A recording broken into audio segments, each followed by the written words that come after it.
సంఘము కర్రసామును నేర్పే ఒక శాల. అందరం నియుద్ధ అభ్యాసం చేశాం, సూర్య నమస్కారం చేశాం, వ్యాయామ యోగ చేశాం, యోగాన్ని అభ్యాసం చేశాం. సంఘము యోగాసనాలు నేర్పే ఒక యోగశాల. ఒక మంచి పాటను పాడారు, ఈ దేశం మనది, ఈ ధర్మం మనది అని చెప్పి.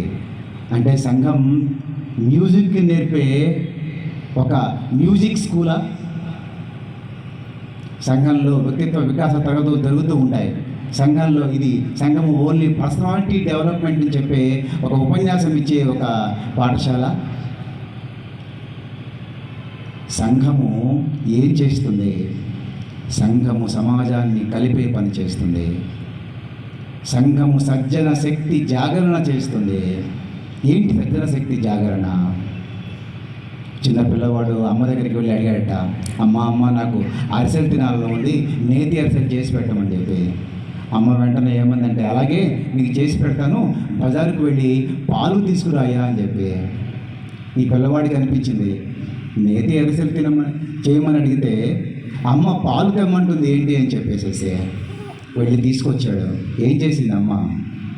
పాలు కాగబెట్టింది, మేగడ వచ్చింది, దాన్ని తోడు వేస్తే పెరుగైంది, మేగడ వచ్చింది.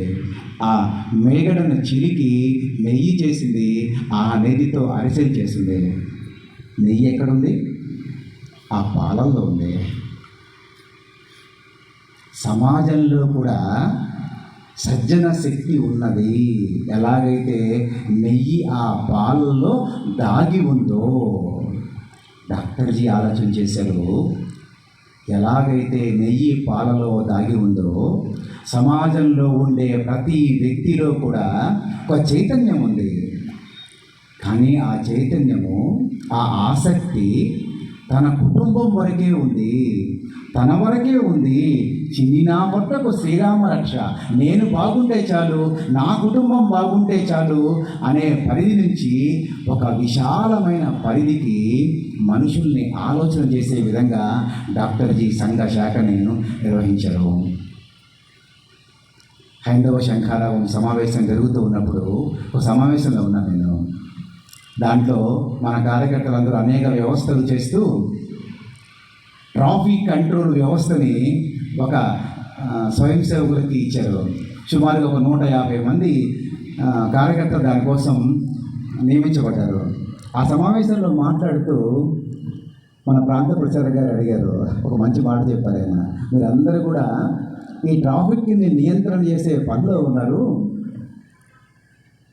కానీ గుర్తుంచుకోండి, ఈ 150 మంది ఉదయం ఇంకా చెప్పాలంటే తెల్లవారుజాము కూడా కాదు, ఇంకా చెప్పాలంటే అర్ధరాత్రి నుంచి రాత్రి 2 గంటలకి మొట్టమొదటి రైలు వచ్చింది, బస్సులు వచ్చింది, దిగిని విజయవాడలో.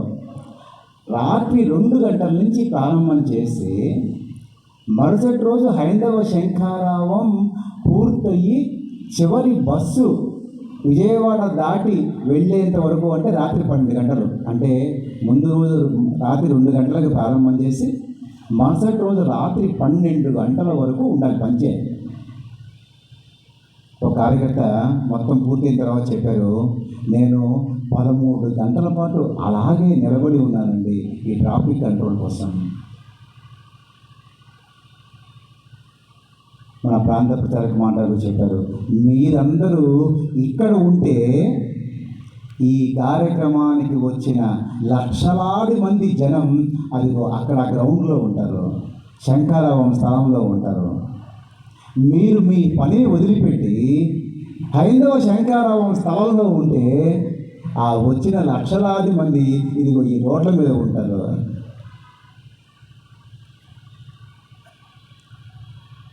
రంగంలో వచ్చారు హైందవ శంఖారావానికి. ఉప్పులూరులో కొన్ని కిలోమీటర్ల దూరంలో ఉంది. అక్కడ రైలు దిగారు రాత్రి 1 గంటకి 2 గంటలకి. అక్కడ వాళ్ళందరికీ కూడా స్నానము, మరుగుదొడ్లు, అల్పాహారము, భోజన ఏర్పాట్లు అక్కడి నుంచి బయలుదేరి ఇక్కడి వరకు కొన్ని వందల మంది పనిచేశారు. వాళ్ళెవరూ కూడా హైందవ శంఖారావం ఎట్లా జరుగుతుందో తెలియదు వాళ్ళకి.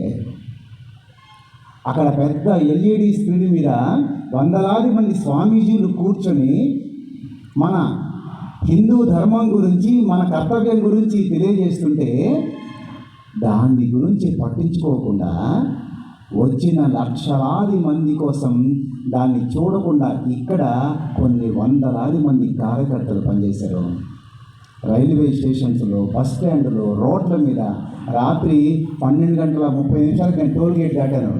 అక్కడ కూడా 6 కార్యకర్తలు జై శ్రీరామ్ అని చెప్పి రాత్రి 12:30 జెండా పట్టుకొని నిలబడ్డారు. అందరూ చూసుంటాము. వాళ్ళందరికీ స్ఫూర్తినిచ్చింది ఎవరు? ఎలా తయారయ్యారు వాళ్ళంతా? ఈ సంఘ శాఖలో, ఈ మట్టిలో ఆట కలసి ఆడుదాం, పాట కలసి పాడుదాం, ఆట పాటలాడుచునే అడుగు ముందుకేయుదాం, ముందు ముందుకేగుదాం. వాళ్ళందరికీ స్ఫూర్తినిచ్చింది ఎవరు? సంఘ శాఖ. ఎక్కడ తయారయ్యారు వాళ్ళు? సంఘ స్వయం సేవకులు అంటే ఒక పూల మాలలో ఉండే దారం లాంటి వాళ్ళు, ఒక పెద్ద భవనంలో కనిపించని పునాది లాంటి వాళ్ళు. పూల మాల తీసుకుంటే అందంగా ఉంటుంది, రంగురంగుల్లో ఉంటుంది, సువాసన వస్తూ ఉంటుంది. కానీ ఆ పూలన్నిటినీ కలిపే దారం బయటకు కనిపించదు. విశాలమైన, ఎత్తైన, అందమైన భవనం, కానీ పునాది మనకు కనిపించదు. స్వయం సేవకు వెళ్ళే శాఖ అలాంటిది. ఈ సాధనా స్థలిలో గంటసేపు మనం ఆటలు ఆడుకుంటూ, పాటలు పాడుకుంటూ, దండ నేర్చుకుంటూ, యోగాసనాలు అభ్యాసం చేస్తూ ఒక కార్యకర్తగా మారతాం. దేశం కోసం, ధర్మం కోసం మనం సమయం ఇచ్చే విధంగా మారతాం. ఈ సంఘస్థానం మనకి ఆరాధ్య దైవం, మన దేవాలయం. ఇది మర్చిపోకూడదు. ఆకాశంలో గాలిపటం ఎగురుతూ ఉంటుంది, అందంగా కనిపిస్తూ ఉంటుంది. కానీ దారం మాత్రం మన చేతిలో ఉంటేనే ఆ గాలిపటం ఎగురుతూ ఉంది, అందంగా కనిపిస్తుంది. లేకపోతే ఎక్కడికో చల్లాచెదరైపోతుంది. ఎంత ఉద్యమం చేసినా, ఎంత చేసినా తిరిగి మనం సంఘ శాఖని మర్చిపోకూడదు.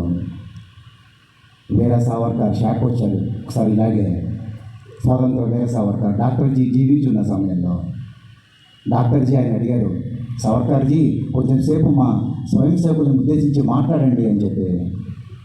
సావర్కర్ లేచి మాట్లాడారు. ఆయన ఏం చెప్పారు? సంఘ శాఖ గురించి, స్వాతంత్ర వీర సావర్కర్ తెలుసు మనందరికీ. పుస్తకం ప్రింట్ చేయకుండానే నిషేధించబడిన పుస్తకాన్ని రాశారు ఆయన. విప్లవ వీరులందరికీ ఒక భగవద్గీత. ఆ పుస్తకం ప్రపంచ చరిత్రలో 2 ఆజన్మ కారాగార శిక్షలు అనుభవించడానికి శిక్ష వేసిన ఒక గొప్ప విప్లవ వీరుడు. విప్లవ వీరులందరికీ స్ఫూర్తి స్వాతంత్ర వీర సావర్కర్. 1857 ప్రథమ స్వాతంత్ర సంవత్సరం రచించారు ఆయన. ఆయన అడిగారు డాక్టర్జీ మాట్లాడమని. అప్పుడు సావర్కర్ లేచి నిలబడి చెప్పారు. ఏం చెప్పారంటే, ఆ రోజు ఆయన అఖిల భారత హిందూ మహాసభకి అధ్యక్షుడిగా ఉన్నారు. ఆయన ఏం చెప్పారు? మా అఖిల భారత హిందూ మహాసభ ఒక ఉప్పెన లాంటిది. ఉప్పెన ఉధృతంగా వస్తుంది, వేగంగా వస్తుంది. కానీ ఆ ఉప్పెన పూర్తయిన తర్వాత ఏమీ ఉండదు, మళ్ళీ తీసుకోవడానికి చల్లారిపోతుంది. మా హిందూ మహాసభ ఒక ఉప్పెన లాంటిది. కానీ డాక్టర్జీ స్థాపించిన ఈ సంఘ శాఖ నిరంతరం ప్రశాంతంగా ప్రవహించే గంగా నది లాంటిది.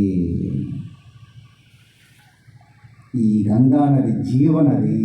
ఈ జీవనది ఇలాగే ప్రవహిస్తూ ఉండాలి అని చెప్పారు వీర సావర్కర్. సంఘ శాఖలో మనం నడుపుకునే గంటసేపు కార్యక్రమం మనల్ని అలా తయారు చేస్తుంది. మన ధర్మం కోసం, దేశం కోసం నిలబడేటట్టు తయారు చేస్తుంది. చిన్న సంఘటన చెప్పి నేను పూర్తి చేస్తాను. ఈరోజు కార్యక్రమానికి వచ్చిన అనేక మంది